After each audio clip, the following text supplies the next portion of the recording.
ನಮಸ್ಕಾರ ಸ್ನೇಹಿತರೆ, ನಾನು ಮರಳಿ ನಕ್ಷತ್ರ ಚಿತ್ರ ನಿರ್ದೇಶಕ. ಸ್ನೇಹಿತರೆ, ಈ ವಾರ 6 ಸಿನಿಮಾಗಳು ಬಿಡುಗಡೆ ಆಗಿದೆ. ಎಷ್ಟು ಹೇಳಿ? 6 6 6 Ayogya 2, boss, picture, life today, detective Teekshna, Akshara. ಈ 6 ಸಿನಿಮಾಗಳ ಟ್ರೈಲರ್ಗಳು ನೋಡಿದೆ, ತುಂಬ ಉತ್ತಮವಾಗಿ ಮೂಡಿಬಂದಿದೆ. ಅಯೋಗ್ಯ 2 ಬಿಡಿ, ಆಲ್ರೆಡಿ ಅದು ನಂಗೆ ತಿರುಮಟ್ಟಿಗೆ ಭಾಳ ಸುದ್ದಿ ಆಗಿಬಿಟ್ಟಿದೆ ಸಿನಿಮಾ. ಹಾಡುಗಳು ಚೆನ್ನಾಗಿದೆ.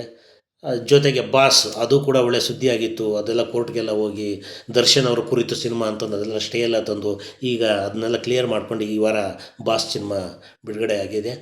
ಅದರ ಜೊತೆಗೆ ಪಿಕ್ಚರ್ ಗೋಲ್ಡನ್ ಸ್ಟಾರ್ ಗಣೇಶನ ಅವರ ನಿರ್ಮಾಣದ ಸಂಸ್ಥೆಯಲ್ಲಿ ಆಗಿರ್ತಕ್ಕಂಥ ಪಿಕ್ಚರ್ ಸಿನಿಮಾನೂ ಕೂಡ ಒಳ್ಳೆಯ ಎಂಟರ್ಟೈನ್ಮೆಂಟ್ ಮೂವಿ ಅಂತ ಕಾಣುತ್ತೆ, ಕಾಮಿಡಿ ಸಿನಿಮಾ ಅಂತ ಕಾಣುತ್ತೆ, ಸಿನಿಮಾ ಅಂತ ಕಾಣುತ್ತೆ.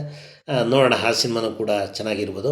ಅದ್ರ ಜೊತೆಗೆ ಡಿಟೆಕ್ಟಿವ್ ತೀಕ್ಷ್ಣ, ಇದು ಪ್ರಿಯಾಂಕಾ ಉಪೇಂದ್ರ ಅವರು ಮಾಡಿರ್ತಕ್ಕಂಥ ಸಸ್ಪೆನ್ಸ್ ಆರ್ ಚಿತ್ರ. ಆ ಟ್ರೈಲರಲ್ಲಿ ಪ್ರಿಯಾಂಕಾ ಉಪೇಂದ್ರ ಅವರು ತುಂಬ ಸ್ಟೈಲಿಶಾಗಿ ಕಾಣ್ತಾರೆ, ಚೆನ್ನಾಗಿದೆ ಅಂತ ಕಾಣುತ್ತೆ ಆ ಸಿನಿಮಾನು. ಆಮೇಲೆ ಲೈಫ್ ಟುಡೇ ಕೂಡ ಅದು ದಿನಚರಿಯ ಸಮಸ್ಯೆಗಳು ಅಂತ ಕಾಣುತ್ತೆ. ಅದು ಒಂಥರ ಥ್ರಿಲ್ಲಿಂಗ್, ಜೊತೆಗೆ ಏನೋ ಲವ್ ಸಬ್ಜೆಕ್ಟ್ ಇರ್ಬೋದಾ ಅನಿಸುತ್ತೆ, ಯಾಕಂದರೆ ಒಳ್ಳೆ ಇಂಟ್ರೆಸ್ಟಿಂಗ್ ಟ್ರೈಲರ್ ಅದು. ಅದ್ರ ಜೊತೆಗೆ ಅಕ್ಷರ ಅಂತ ಒಂದು ಸಿನಿಮಾನೂ ಕೂಡ ಬಿಡುಗಡೆ ಆಗಿದೆ. ಅದು ಕೂಡ ಟ್ರೈಲರ್ ಚೆನ್ನಾಗಿದೆ.